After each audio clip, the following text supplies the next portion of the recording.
बँका हा खोडसाळपणा करतात, तुम्हाला जाणीवपूर्वक विलफुल डिफॉल्ट डिक्लेअर करतात, डोंट पे बँक. मी बोलतो या वाक्याचा थोडा विचार करा की त्यांना वाटतं बँकेने आपलं लोन दिलं म्हणजे बँकेने आपल्यावर उपकार केले.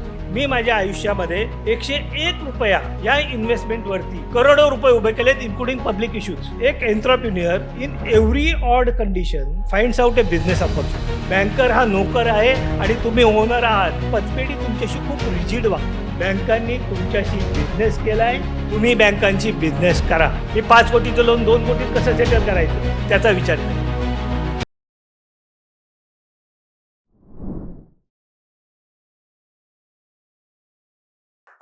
सो MA इकॉनॉमिक्समध्ये 3rd rank, PhD in entrepreneurship from Berks university UK आणि ET award winner doctor Vishwas Panse.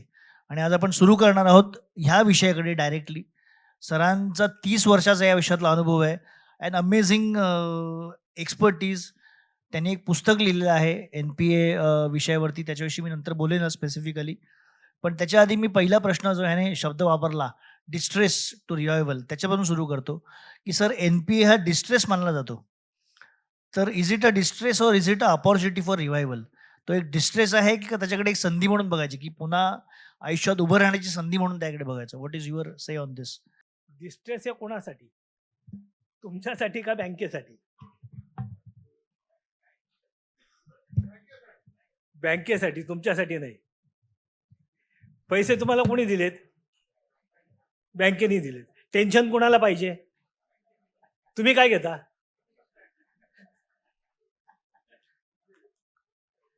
तुम्हाला टेन्शन घ्यायची गरज नाहीये. तुम्ही पैसे कशासाठी घेतलेत? तुम्ही बिझनेससाठी पैसे घेतले. Let us look at the business, let us look at the bank from business point of view. Don't look at the business from banker's point of view. When you look at the business from the banker's point of view, तुम्हाला stress येतो. मी असं केलं तर काय होईल? मी तसं केलं तर काय होईल? माझ्या घराचं काय होईल? माझ्या फॅक्टरीचं काय होईल?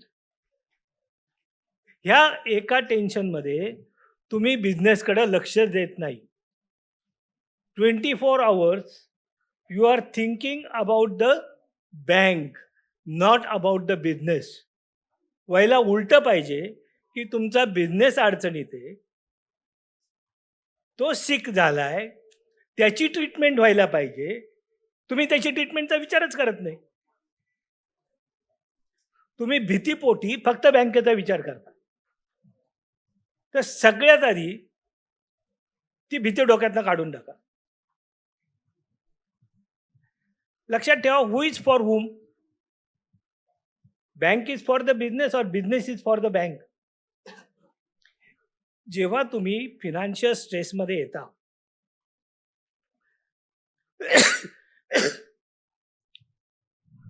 तेव्हा सगळ्यात मोठा प्रॉब्लेम असा होतो तुम्हाला की मी इकडनं पैसे आण, तिकडनं पैसे आण, या महिन्याचा EMI वाचव, त्या महिन्याचा EMI वाचव. तुमच्याकडे याच्यातून बाहेर पडायचा रोडमॅप काय?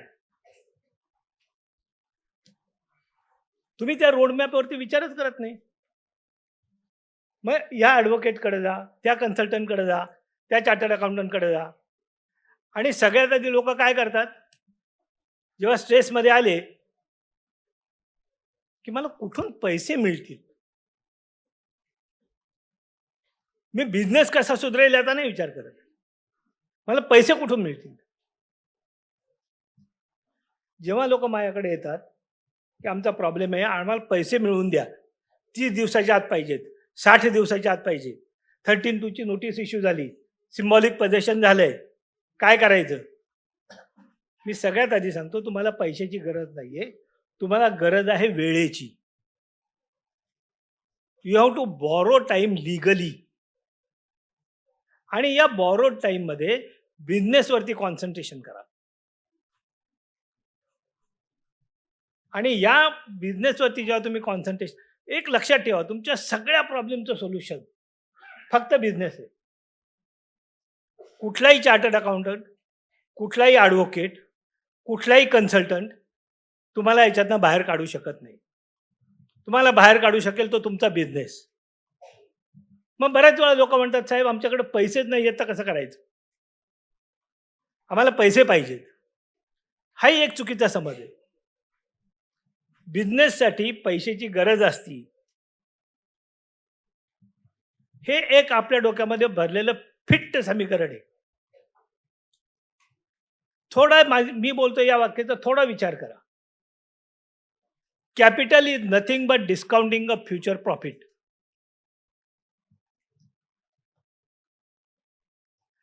साहेब, जर तुमच्याकडे प्रॉफिटेबल बिझनेस नसेल तर तुम्ही स्वतःचे पैसे लावाल का? स्वतःचे तरी पैसे लावाल तुम्ही? जर तुम्ही स्वतःचे पैसे लावत नसाल तर दुसरा का तुम्हाला पैसे देईल? तर what is required? You required A business venture. You require a profitable venture.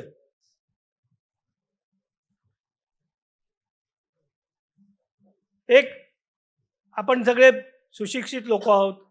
आपल्याला बेसिक इकॉनॉमिक्स प्रिन्सिपल्स माहिती आहेत. आपण स्कूल कॉलेजमध्ये शिकलेलो आहोत इकॉनॉमिक्समध्ये. Land, labour, capital and entrepreneurship. These are the 4 factors of production. Am I right? तर तुम्ही याचा थोडासा बारकाईने विचार करा. याच्यातला कॅपिटल आणि लँड या दोन्ही पॅसिव्ह एलिमेंट आहेत. ते स्वतः काहीच करत नाही. करतो कोण? ते एंटरप्रिन्युअरशिप अँड लेबर. त्यात लेबर सुद्धा कोण आहे? तर जेव्हा एंटरप्रिन्युअर एखादा टास्क डिस्किल करतो आणि डेलिगेट करतो, त्यातनं लेबर तयार होतो. म्हणजे ओनली फॅक्टर इज एंटरप्रिन्युअरशिप. आणि जर तुमच्याकडे एंटरप्रिन्युअरशिप असेल तर तुम्ही कॅपिटलही उभं करू शकता, तुम्ही बिझनेसही उभा करू शकता. मी माझ्या आयुष्यामध्ये असे शेकड्यानी केसेस आहेत की जिथं आम्ही फक्त 101 रुपया या इन्व्हेस्टमेंटवरती करोडो रुपये उभे केलेत, इन्क्लुडिंग पब्लिक इश्यूज. तुम्हाला पाहिजे काय? तर तुम्हाला प्रॉफिटेबल बिझनेस व्हेंचर पाहिजे. आणि हे जे रुटीन चक्र आहे की आम्हाला पैसे पाहिजेत म्हणजे बँकांच्याचकडे जायचं. बँकांच्याकडे जायची काही गरज नसते. तुम्हाला दुसऱ्यांच्या बँकांच्या अकाउंटमध्ये ॲक्सेस मिळाला तर तुम्हाला गरज आहे बँकांची. मग मी एलिजिबल आहे का नाही याचा विचार करायची गरज आहे तुम्हाला. मग तुम्हाला गरज काय? तर तुम्हाला गरज आहे तर प्रॉपर डील स्ट्रक्चर करायची. When you are in need, don't try to sell the product or promote the product. Promote a deal. Money will come automatically. Automatically money will come. मी तुम्हाला कितीतरी उदाहरण देऊ शकतो. माझ्या गेल्या 30 वर्षाच्या करिअरमध्ये माझ्याकडे असे काही प्रमोटर्स होते की ते माझ्या रेल्वेचं फर्स्ट क्लासचं तिकीट काढायला त्याच्याकडे पैसे नव्हते. तर ते काय करायचे? माझं तिकीट काढायचं, स्वतःच्या नाही काढायचे.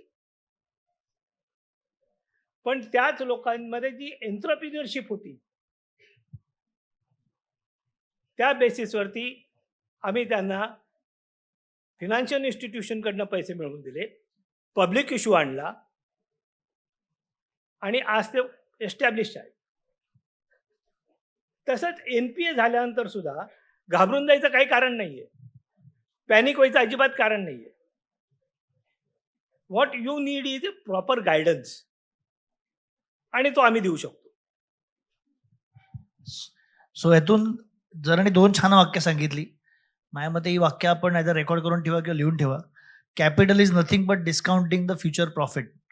आणि दुसरं आहे, Wien in problem don't focus on selling product, focus on selling the deal. आता या दोन्हीमध्ये एक प्रॉब्लेम असा आहे की सर अशा वेळी फ्युचर दिसत नसतं आणि तुम्ही म्हणताय दोन्हीकडे फ्युचर बघा. So what should be the mindset of borrower especially जेव्हा त्याला एनपीएची पहिली नोटीस येते किंवा त्याला कळतं की आता यापुढे काय मला पर्याय नाही, आता माझं अकाउंट एनपीए होणारच आहे because I am stuck from everywhere. Maybe सप्लायरकडे पैसे अडकले, कस्टमरकडे पैसे अडकले, सप्लायरकडे मटेरियल अडकलंय, कुठेतरी एक्सपोर्ट केलंय आणि ते पैसे ब्लॉक झाले, असं काही होऊ शकतं. Lots of problems are there. Government scheme suddenly काहीतरी चेंज झाली, तर पैसा अडकलाय आणि त्याच्याकडे आता त्याला माहिती आहे की तो त्याचा अकाउंट एनपीए होणार आहे, कन्फर्म आहे. अशा वेळी त्याचा माइंडसेट काय असला पाहिजे? So something about that. सगळ्यात आधी जेव्हा तुम्ही स्ट्रेसमध्ये येता, माझ्या कार्डवरती पण लिहिलेलं आहे किंवा तुम्ही कधी माझ्या ऑफिसला आलात तरी बघाल, डोंट पे बँक.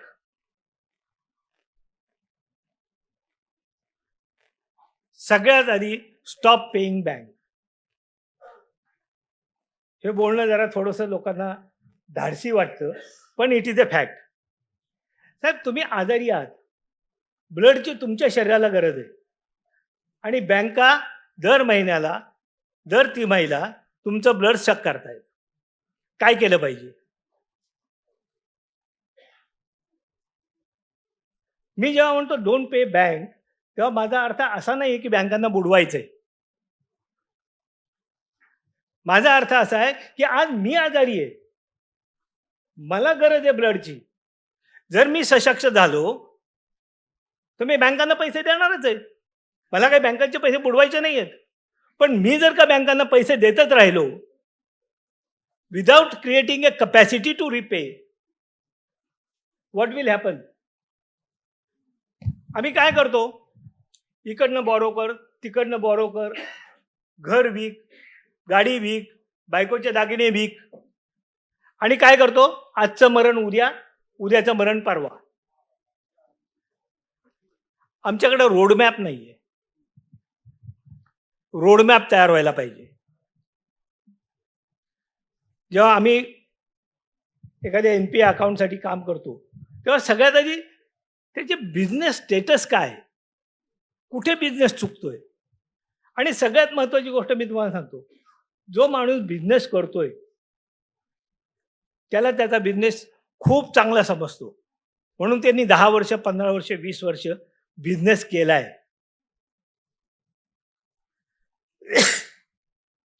त्याचा बिझनेस 1 तासामध्ये, 2 तासामध्ये कुठल्याही कन्सल्टंटला समजला. अरे बापरे, एवढा सुपरमॅन कुणीच नाहीये. तुमचा बिझनेस तुम्हाला जेवढा कळतो तेवढा दुसरं कुणालाही कळत नाही. आम्ही काय करतो? तुमच्या प्रॉब्लेमचं उत्तर तुमच्याकडेच आहे. We help you to discover it. आणि एकदा तुम्हाला ती किल्ली मिळाली की तुम्ही त्याच्यातून बाहेर पडू शकता.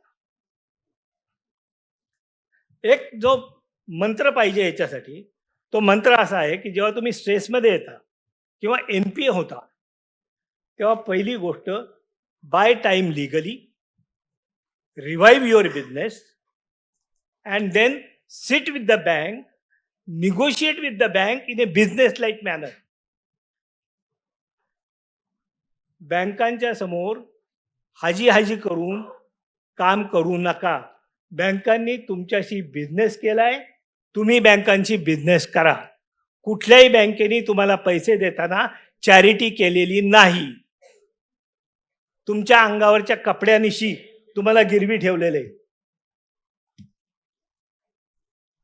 जर मी माझ्या बिझनेसमधनं प्रॉफिट करू शकलो नाही तर मी सेटलमेंटमध्ये प्रॉफिट करीन, हाही विचार डोक्यात ठेवा.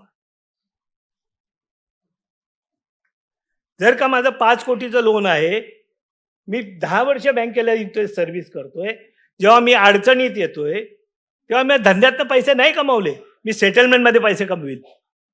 मी 5 कोटीचं लोन 2 कोटीत कसं सेटल करायचं त्याचा विचार करीन. This is very interesting going on आहे. टाळ्या तुम्हाला समर्थन देत आहेत. सो आपल्याकडे बँकर आहेत आणि बँकर सर बँकरनं थोडा स्ट्रेस येतो की because I have met sir. So आता याच्यामध्ये मला थोडा एक प्रश्न असा आहे, एक बिझनेसमॅन म्हणून तुम्ही सगळे बिझनेसमॅन आहात, माझे विचार चुकीचे आहेत का? सो याच्या पुढचा प्रश्न मला थोडा असा आहे की बऱ्याचदा म्हणजे तुम्ही पण काही केसेस मला सांगितल्या की जिकडे बँकांनी जी NPA नोटीस पाठवली किंवा काही केलं त्यावेळी काही ठिकाणी इनजस्टिस झाला ड्यू टू ब्युरोक्रेसी और due to whatever reasons. त्यावेळी ते रिझन्स होते ते प्रत्येकाचे वेगळे असतील, पण तो इनजस्टिस बँकेकडून किंवा कधी कधी बँक ऑफिसरच्या काही चुकीच्या इंटरप्रिटेशनमुळे, काही चुकीच्या प्रॉब्लेममुळे किंवा अगदी कधी कधी इगोमुळे सुद्धा म्हणूया आपण, काही इलिगल नोटीस गेल्या किंवा इलिगल स्टेप्स घेतल्या गेल्या, तर त्याला काउंटर कसं करायचं? How to face that? Good question. बऱ्याच वेळा एक एक वस्तुस्थिती आहे सगळ्या बॉरोवरची, की त्यांना वाटतं बँकेने आपलं लोन दिलं म्हणजे बँकेने आपल्यावर उपकार केले. त्याच्यामुळे बँकेने काही चुकीचं केलं तर त्याच्या विरुद्ध बोलायची भीती वाटते, की उद्या माझ्यावरती काही उलटं झालं तर. साहेब काही घाबरू नका. मी तुम्हाला पूर्णपणे अश्युअर करतो की तुमच्या बिझनेसमध्ये दम असेल आणि तुमच्यात एंटरप्रिनरशिप क्वालिटीज असतील तर तुम्हाला असल्या कुठल्याही गोष्टींना भीक घालायची गरज नाही. बऱ्याच वेळा बँका चुकीच्या पद्धतीने NPA करतात. एक महत्वाची गोष्ट लक्षात ठेवा की बँकर हा नोकर आहे. सॉरी माय वर्ड्स. बँकर हा नोकर आहे आणि तुम्ही ओनर आहात. तुमची वेवलेंथ मॅच नाही होणार. तुमचा पाहण्याचा दृष्टिकोन आणि त्याचा पाहण्याचा दृष्टिकोन हा पूर्णतः वेगळा आहे. त्याच्यामुळं तुम्ही त्याच्या नजरेतनं स्वतःकडे पाहू नका आणि स्वतःला कमी लेखू नका.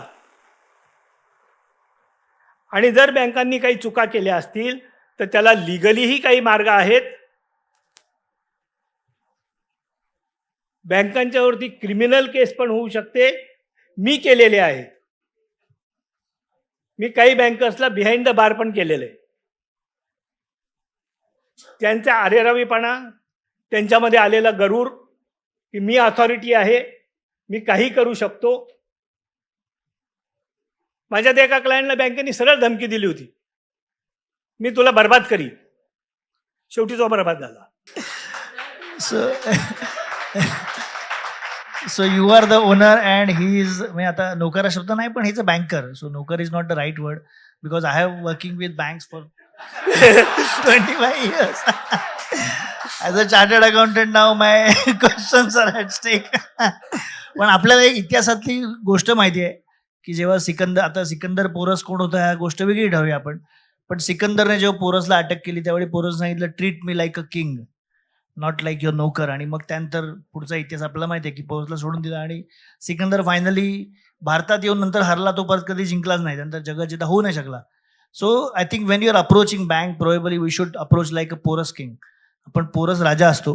आता यातला थोडासा पुढचा प्रश्न की डूज अँड डोंट्स, जेव्हा NPA होतो त्यावेळी डूज अँड डोंट्स काय करायचे? कारण बऱ्याचदा आता तुम्ही त्यातल्या काही गोष्टी कव्हर केल्या की अजून बॉरो करू नका, बाय टाईम, पण अजून काही 1-2 गोष्टी अशा आहेत की ज्या केल्या पाहिजेत. काय करू नका हे तुम्ही सांगितलंय, पण काय केलं पाहिजे हे थोडं. त्याच्यामध्ये 2 गोष्टी महत्वाच्या आहेत. एक precaution. Before you become NPA you should take certain precaution. One of the basic precaution is that when you have an early sign that you are coming under stress, take corrective actions. बँकांच्या जबरदस्तीखाली, बँकांच्या भीतीखाली पैसे देत बसू नका. की माझा हा EMI बुडला तर त्यांचे जे रिकव्हरी एजंट आहेत त्यांचे फोन चालू होतील. काही घाबरू नका. कुठल्याही रिकव्हरी एजंटनी जर तुम्हाला हॅरॅस केलं तर तुम्ही प्रॉपर क्रिमिनल केस तुमच्या नजीकच्या पोलीस स्टेशनला लॉन्च करू शकता. मी नाव घेत नाहीये, पण मी काही बँकांच्या चेअरमन ED वरती अरेस्ट वॉरंट काढलेली आहे. तुम्ही एखाद्याचं आयुष्य बर्बाद करू शकत नाही. कित्येक लोकांनी आत्महत्या करायचा प्रयत्न केला यांच्या जबरदस्तीखाली. तुम्हालाही माहिती असेल किंवा ज्या लोकांनी याच्यातनं फेस केले, या फ्रेजमधनं गेले असतील, त्यांच्याही मनात हे विचार येऊन गेले असतील की मी आता आत्महत्या करतो. साहेब, असं करायची काहीही गरज नाही. तर पहिली गोष्ट प्रिव्हेन्शन. दुसरी महत्त्वाची गोष्ट की तुम्ही लॉंग टर्म कॅपिटल आणि शॉर्ट टर्म कॅपिटल हे जर का मिक्सअप केलं तर तुमच्यावरती स्ट्रेस येणारच. तर लॉंग टर्मला लॉंग टर्म पद्धतीने ट्रीट करा, शॉर्ट टर्मला शॉर्ट टर्म पद्धतीने ट्रीट करा. जिथं शॉर्टफॉल आहे तो शॉर्टफॉल त्याच कारणाने किंवा त्याच पद्धतीने भरून काढा. वर्किंग कॅपिटलचा शॉर्टफॉल तुम्ही टर्म लोननी करू नका आणि टर्म लोनचा शॉर्टफॉल वर्किंग कॅपिटलनी करू नका. तिसरी महत्त्वाची गोष्ट, तुम्ही स्टॉक आणि डेटर स्टेटमेंट डी पीसाठी 99% ॲडजस्ट करता. खोटी बिलं, खोटं स्टॉक स्टेटमेंट आणि मग त्याच्यातनं होणारी तारेवरची कसरत. मला वाटतं हे बरेच लोक फेस करेल. तर या काही करायची गरज नाही आहे. Be open when you are in stress. Talk to your banker very openly. I am in stress. Don't manipulate, because this manipulation will lead you to willful defaulter.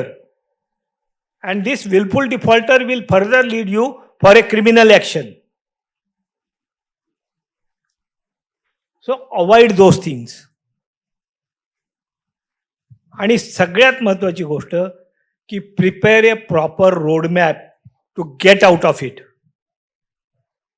We will help you to do that.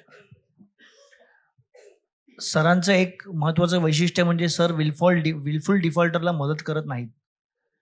So मुद्दाम याच्यात मी एक correction करतो. Wilful defaulter जी बँकेची definition आहे ती मला मान्य नाही आहे. बँकेची डेफिनेशन ही पूर्णतः टेक्निकल आहे. willful defaulter, it has to coupled with intention.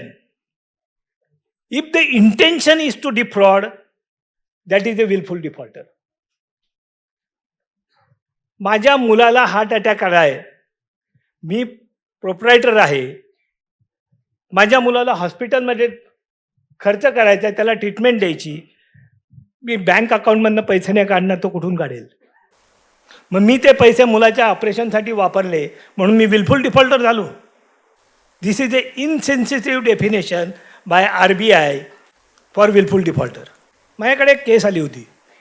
त्यांनी मला फोनवरती सुरुवातीला सांगितलं, साहेब मी 300 कोटीचा फ्रॉड केला आहे, पण 17 वर्षामध्ये माझा एकही EMI बाउन्स नाही. Will you help me? काय करायला पाहिजे अशा माणसाला? Is he honest or he is dishonest? Sir मला तुम्ही अडचणीत टाकताय. साहेब आम्ही त्याला पूर्णतः बाहेर काढलं. He is back. अशा बऱ्याच केसेस आहेत. माझ्याकडे कमीत कमी 1,500-2 हजार लोकांनी कन्सल्टन्सी घेतली असेल आणि अबाउट 550-600 लोकांची कामं मी स्वतः केलेली आहेत. त्यांच्या प्रॉपर्टीज वाचवल्यात आणि शेकड्याने अशा केसेस आहेत की त्या परत उभे राहिलेत.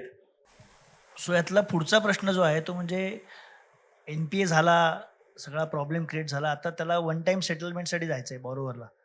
So what is the approach and what is the timing? Approach काय असला पाहिजे बँकेकडे जाताना आणि टायमिंग काय असलं पाहिजे? एक आपण सांगितलं ओनर आणि बँकर हा जो डिफरन्स आहे, पण त्याशिवाय पुढे काही टेक्निकल गोष्टी पण असतात. आहेत. Throw some light on that. सांगतो मी. कारण people are really getting now engaged in this NPA subject. OTS साठी एकच मिनिट. OTS is one time settlement. बरेच जणांना माहिती नसलं तर one time settlement of NPA is called OTS. Yes, over to you. OTS साठी घाई करू नका. बऱ्याच वेळा लोकांना घाई असती की आता माझं अकाउंट NPA झालंय, मी लवकर जाऊन OTS करू. जितकं लवकर OTS ला जाल तेवढा लवकर तुमचा बिझनेस लॉस आहे. Maximum business loss. जेवढं उशिराने OTS कराल तेवढा तुम्हाला प्रॉफिट होईल. का? तर जेव्हा अकाउंट NPA होतं तेव्हा बँकांना दरवर्षी त्या अकाउंटसाठी बॅड डेटची प्रोव्हिजन करावी लागते. समजा तुम्ही जर 5 वर्ष काढली NPA नंतर तर ऑलमोस्ट 100% लोन तुमचं राईट ऑफ झालेलं आहे. त्याच्यानंतर जर तुम्ही OTS करायला गेलात तर तुम्ही बँकांना प्रॉफिट करून देताय. याला हॉट सीटमध्ये असणं का म्हणतात तुम्हाला आता कळलं असेल. आहे म्हणून काट्याच्या सीटवर बसलोय मी आता. पण OTS करत असताना काही खबरदारी घ्यायला पाहिजे. त्यातली एक खबरदारी, स्वतःची नेटवर्थ, तुमची स्वतःची किंवा गॅरेंटर्सची असलेली नेटवर्थ. तुम्ही जर म्हणत असाल माझी कंपनी बुडाली, माझा बिझनेस बुडाला म्हणून बँकांनी मला OTS द्यावं, नाही. तुम्ही तुमच्या पर्सनल गॅरंटीज दिलेल्या आहेत. बँका तुमच्या पर्सनल गॅरंटीकडनं तुमचे पैसे वसूल करू शकतात आणि बँका त्याच्यासाठी तुम्हाला OTS देणार नाहीत. तर पहिला मंत्र OTS साठी, जेवढा उशीर करता येईल तेवढा उशीर करा. दुसरा मंत्र, तुमची पर्सनल नेटवर्थ मॅनेज करा. आता मॅनेज करा म्हणत असताना मी जास्त एक्सप्लेन नाही करत. आणि तिसरी गोष्ट, आता IBC आलेलं आहे. IBCमध्ये रेझोल्युशन प्लॅन आणून तुम्ही स्वतःला याच्यातनं बाहेर काढू शकता. प्रिकॉशन एवढी घ्यायची की तुम्ही विलफुल डिफॉल्टरमध्ये येणार नाही. पण बऱ्याच वेळा बँका हा खोडसाळपणा करतात. मी शब्द खोडसाळपणा वापरतोय.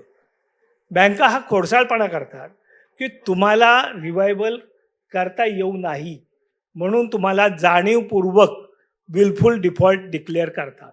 RBIने जी विलफुल डिफॉल्टरची डेफिनेशन दिलेली आहे ती प्रॅक्टिकली इम्प्रॅक्टिकल आहे. त्याच्यामुळं तुमच्या हातनं कधी, अरे साधं तुम्ही कुठंतरी हॉटेलमध्ये जेवायला गेलात, त्याचं बिल तुम्ही कंपनी अकाउंटच्या कार्डमधनं भरलं तर that is the diversion of funds. That's why you are wilful defaulter. तर ही जी विलफुल डिफॉल्टरची जी डेफिनेशन आहे ती अतिशय इम्प्रॅक्टिकल आहे. पण जेव्हा कधी बँक तुम्हाला विलफुल डिफॉल्टरची नोटीस देते त्याला प्रॉपर लिगल असिस्टन्स घेऊन उत्तर द्या. गरज पडल्यास हायकोर्टामध्ये रिट फाईल करून त्याला चॅलेंज करा. So very interesting thing. IBC बऱ्याच जणांना माहीत नसेल, इन्सॉल्व्हन्सी आणि बँक्रप्सी कोड नावाचा एक कायदा आला आहे ज्याच्यामधून हल्ली आपण जे NPA रिकव्हरीचे आकडे ऐकतो बरेचसे, स्पेशली गव्हर्नमेंट पब्लिश करतं, ते सगळे ते IBC खाली रिकव्हरी होतात. सो त्या कोडविषयी आहे. आता पुढचा आणि कदाचित ह्या सेशनमधला सगळ्यात महत्त्वाचा प्रश्न की NPA झालं, सगळं झालं, can the borrower be eligible for रिफायनान्स? परत त्याला बॉरोवरला पैसे मिळू शकतात का नाही? कारण आत्ता आपण सगळेजण ऐकतोय की अरे NPA होईल, पैसे देऊ नका. पण परत बिझनेस उभा करायचा तर पैसे तर पाहिजेत. त्याशिवाय एका पॉईंट नंतर पुढे जाऊ शकत नाही. मग कितीही मी धावलो तरी मला मागे दोऱ्या बांधलेल्या खेचायला. सो त्या थोड्या ढिल्या करून मी पुढे पोचलो तर मला काहीतरी होऊ शकेल. So is a borrower eligible for refinance? मी बॉरोवर शब्द नाही वापरणार, मी एंटरप्रिन्युअर शब्द वापरेल. Entrepreneur is eligible for refinance. एक entrepreneur in every odd condition finds out a business opportunity. मी बऱ्याच वेळा म्हणतो NPA झालं, अडचणीत होतात, NPA झालं, फार छान झालं, आता लोन सगळं सेटल करा, परत शून्यावरती आणा, परत उभं करा. आता हे परत कसं उभं करायचं? तुम्ही म्हणानंतर सिबिल खराब झालं, आता आम्हाला पाहून कोण लोन देणार? तुम्हाला कशाला लोन मिळायला पाहिजे? तुमच्या बाजूला 50 लोक आहेत, बिझनेस प्रपोजल तयार करा, कुणाला तरी एलिजिबल माणसाला उभं करा. You become a CEO, you become a president, run the business. आणि अजूनही काही मार्ग आहेत की ज्याच्यामध्ये तुम्ही तुमचं सिबिल इम्प्रूव्ह करू शकता. पण that is a long term process. याच्याशिवाय जर का तुम्ही NPA असताना सेटलमेंट करताना जर का तुम्ही ARC थ्रू सेटलमेंट केलं आणि 1 वर्ष जर का तुम्ही ARCला प्रॉपरली सर्व्हिस केलं तर you are again eligible to come into the routine banking system. तर तुम्ही परत बॉरो करायला इलिजिबल आहात. याच्याशिवाय सेटलमेंट नंतर प्रत्येक बँकांचा काही कूलिंग पिरियड आहे. After that cooling period you are again eligible to get loan from the banks. So ARC is asset restructuring company. जेव्हा NPA होतं त्यावेळी बऱ्याचशा बँका ARCला आपला NPA विकतात. So ARC takes over that आणि then the financing happens through ARC, not through banker. So that is the process, something we should know. 1-2 गोष्टी मी छोट्या माझ्याविषयी बोलतो. सरांनी सांगितलं लॉंग टर्म आणि शॉर्ट टर्म फंड्स वापरू नका वगैरे. त्यात काय मदत लागली तर तुम्ही मला भेटू शकता. That's my marketing. पण दॅट इज व्हेरी इंटरेस्टिंग, कारण आम्हाला कंपनी लॉमध्ये पण हे रिपोर्टिंग असतं आणि आम्ही जेव्हा फायनान्समधल्या चुका बघतो त्यात बऱ्याचदा लोक वर्किंग कॅपिटलमधून घरं बाय करतात. म्हणजे बँकेचं सी सी घेतलंय, वर्किंग कॅपिटल घेतलंय. आता सर इथे बसलेत आणि सरांकडे मी एक मध्यंतरी केस डिस्कस केली होती. इट वॉज द सेम केस की जिकडे त्या एंटरप्रेन्योरनी वर्किंग कॅपिटलमधून आपलं ऑफिससाठी फंडिंग केलं होतं आणि आधी सरांनी नंतर पुन्हा त्याला रिस्ट्रक्चरिंग करून त्याला नॉर्मल लोन दिलं होतं. रानडे सर आले TGSBचे. So that case I have really seen आणि वी हॅव सीन. लोक बऱ्याचदा शॉर्ट टर्म फंडमधून असे गोष्टी करतात की ज्या लॉंग टर्म रिटर्न्स देणार आहेत किंवा रिटर्न्सच देणार नाही आहेत. त्यामुळे NPA होण्यासाठी पहिल्यांदा परफॉर्मिंग असेटमध्ये तुम्ही इन्व्हेस्ट करताय की नाही हे सुद्धा महत्त्वाचं आहे.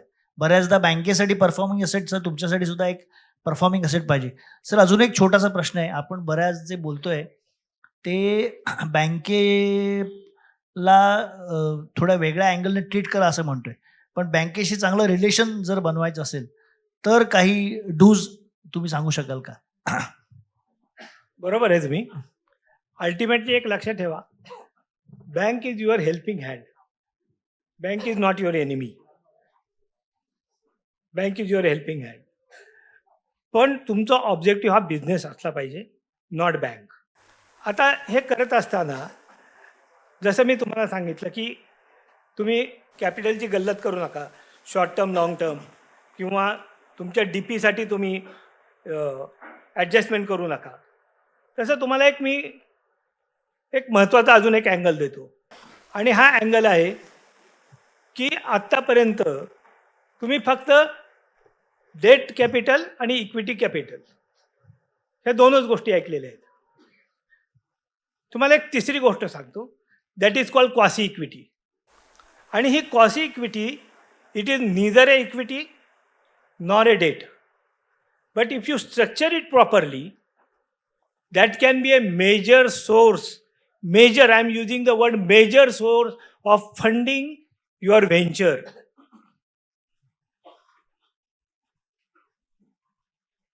And that is possible, which I have done number of times.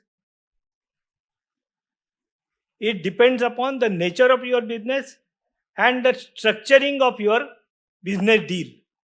You can still create a quasi equity and get the fund. Quasi शब्दाचा लिटरल अर्थ आहे similar. So quasi equity is similar to equity but is not actual equity. जसं हल्ली quasi judicial power आपण ऐकतो, काही संस्थांकडे quasi judicial power आहेत, but they are not courts, but they have quasi judicial power, म्हणजे equal to power equal to courts. जर सेटलमेंटच्या काही पॉवर असेल किंवा तत्सम, तसं क्वासी इक्विटी म्हणजे that is not directly equity, but that is a funding source which you can raise. Now I think we are done. So एखादी case study छोटीशी 1-2-3 मिनिटात तुम्ही डिस्कस केली, काही माझ्याशी 2-3 तुम्ही केस डिस्कस केल्या होत्या, त्यातली एखादी interesting case study, then we will take questions from public. Yes sure. आमच्याकडे एक गझियाबादची केस आली होती. साधारणतः 86 करोड्सची त्यांची ॲसेट व्हॅल्यू होती आणि बँकेचं टोटल लोनची रिक्वायरमेंट होती, म्हणजे डिमांड होती 127 कोटी रुपयाची. आम्ही त्यांचा पूर्ण बिझनेस प्लॅन, त्यांची बॅकग्राऊंड सगळं वर्किंग केलं आणि थ्रू IBC इन्सॉल्वन्सी मेकॅनिझम आम्ही ती कंपनी 32 करोड्सला 32 crores and 3 lakhs मध्ये ती कंपनी आम्ही पूर्णतः सोडवली. आज त्या कंपनीचा टर्नओव्हर 700 कोटी रुपये.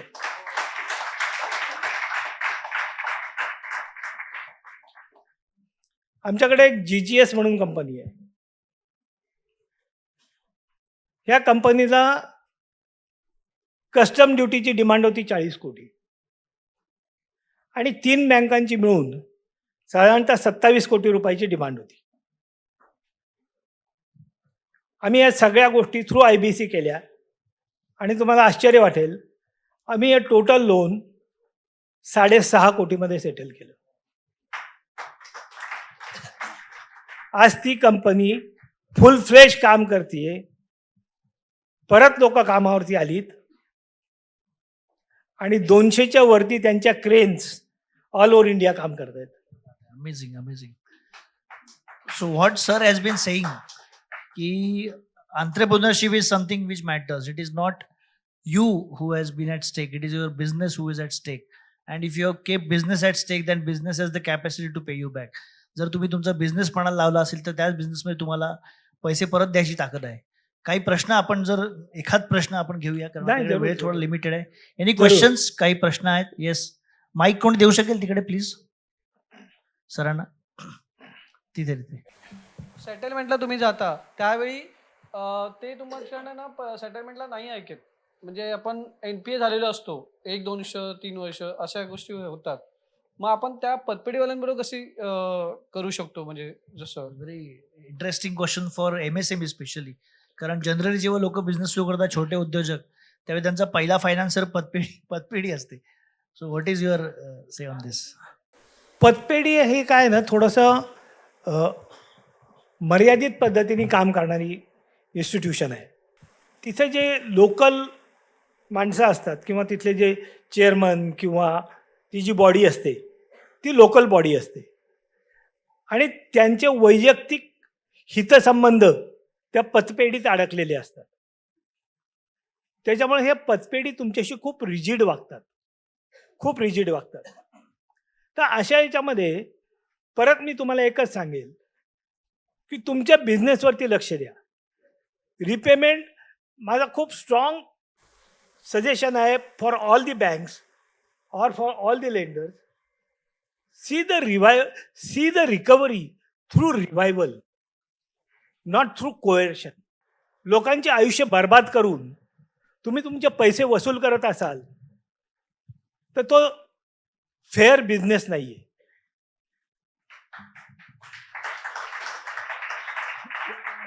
So yes, thank you sir. It was a fantastic. आणि नॉन परफॉर्मिंग नाही, आपला वेळ संपलेला आहे. आपण प्रश्न सरांना नंतर विचारूया. नॉन परफॉर्मिंग असेटवरती एवढं परफॉर्मिंग भाषण मी आयुष्यात पहिल्यांदा ऐकलंय. So big round of applause for doctor Vishwas Panse sir. It was really a great Thank to you. Interact with this kind of personality. Has got 30 years of experience in NPA revival. आणि मगाशी सरांनी सांगितलं 700 कोटी turnover. तर मला आत्ता मगाशी आकडा कळला की 700 पेक्षा जास्त उद्योजकांना सरांनी वाचवलं आहे. आणि जेव्हा एक उद्योजक वाचवला जातो त्यावेळी त्याच्यावर डिपेंड असलेली 50 घरं वाचतात. सो 700 मल्टिप्लाइड बाय किमान 50 एवढी घरं वाचली आहेत. आणि जो माणूस 700 कोटी टर्नओव्हर करतोय तो किमान आता 500 घरांना पोहोचतोय. म्हणजे you can just calculate the number of houses saving which sir has contributed. So we are really enrich. Lakshvedh आणि business Jatra is really enrich to have you here. So thanks a lot for this wonderful insights. आणि will keep on interacting कारण अजूनही काही प्रश्न नंतर आमच्याकडे येतील after the session. त्यावेळी will definitely be interacting with you. सरांचं एक पुस्तक आहे, मी नाव नंतर तुम्हाला कळवतो. त्या पुस्तकाचं नाव सॉरी मी विसरलो. हां, NPA nightmare from struggle to survival असं पुस्तक आहे. आज इथे अवेलेबल नाही आहे, पण तुम्ही जर आम्हाला अप्रोच केलं तर will definitely make it available. किंवा तुम्हाला गुगल केल्यानंतर तुम्हाला हे अवेलेबल आहे Amazon फ्लिपकार्टवरती. So thank you sir. Thanks a lot for your wonderful insights. And here we conclude today's session. NPA from distress to revival, from distress to opportunity.